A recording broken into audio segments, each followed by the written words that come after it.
Well, it was a choice between becoming a preacher like my grandfather or becoming a lawyer. I talked a lot growing up, and so everyone around me said, you should put that to good use and probably be a litigator or a criminal defense attorney. Right now, I lead public affairs for a large healthcare company, and I work in the corporate marketing, communications, and government relations space.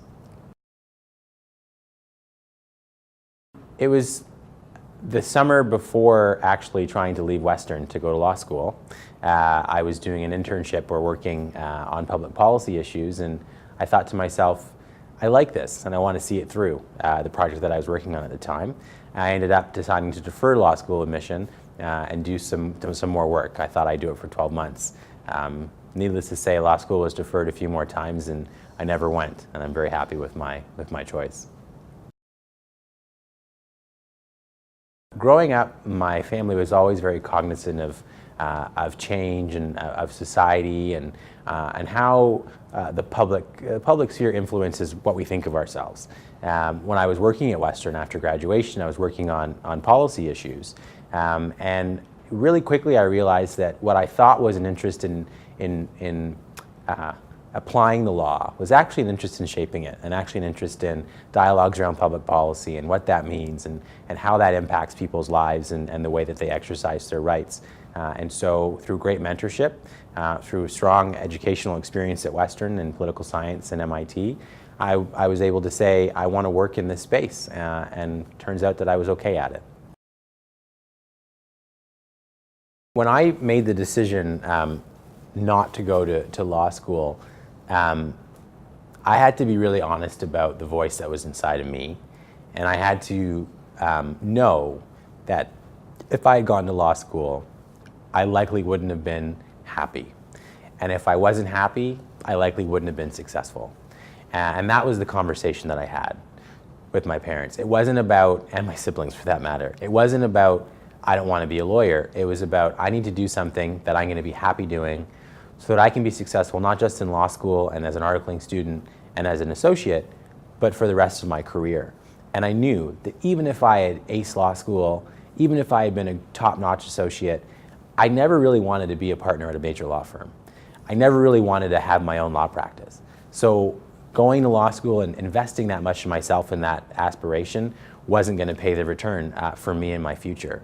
What I knew I wanted to do was be involved in community building, shaping public policy, and winning hearts and minds through public persuasion and campaigns and politics. And so I threw myself into that, and I'm much happier for it. Making a difference. I really truly believed, and I was going to be a preacher, so that's a community builder, or a lawyer, which is a defender of rights in a lot of ways.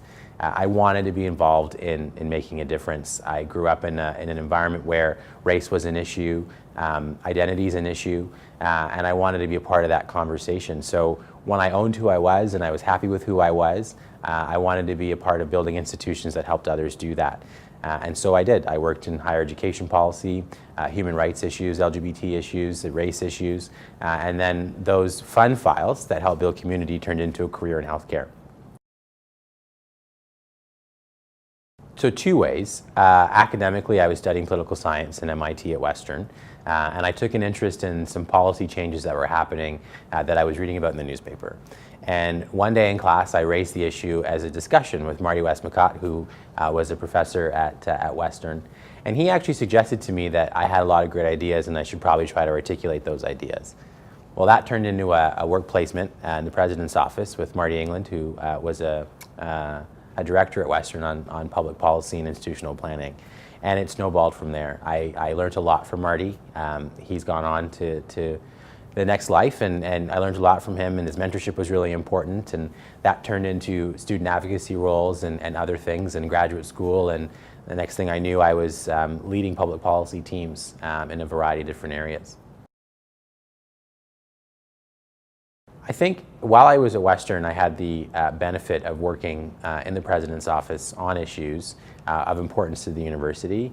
I also was a student leader. I put my name forward to be a part of a number of different initiatives. I was elected to student government, which is a pretty big deal at Western. And one of the things I learned quickly was that if you're going to influence change, you've got to win over people's hearts and minds.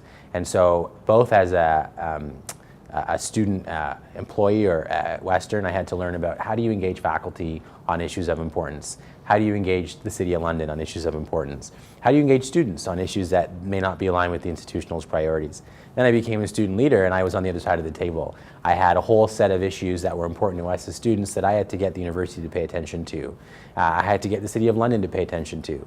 And now in my life, that's what I do. I look at big issues that affect our business and I have to get constituents or stakeholders or partners to pay attention in a way that helps our agenda. And so it was almost like Western was not only a place that enhanced my critical thinking and learning skills, it gave me on-the-job training around human dynamics and people and how you influence change. So when I was growing up, my mom always wanted me to be a lawyer. That's what she saw as success.